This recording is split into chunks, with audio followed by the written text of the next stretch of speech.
Hello guys, in this video I am going to show you how to change and update your avatar on the Wickr Me application.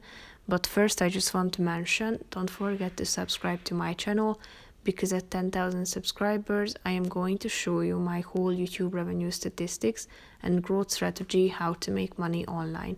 So let's jump into it. First of all, open the application on your phone. Now you should wait a few seconds till the application loads in, and then you should go to your home page, tap on the settings button and click on your then you should click on your username.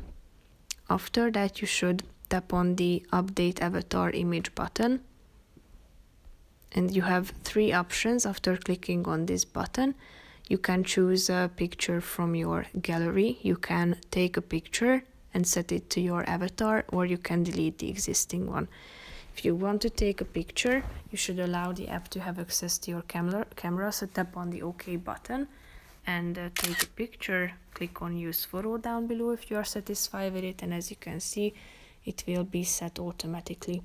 If you want to delete it, tap on this update avatar button and click on delete photo. So that's pretty much it for this video, guys. See you in the next one. Bye bye.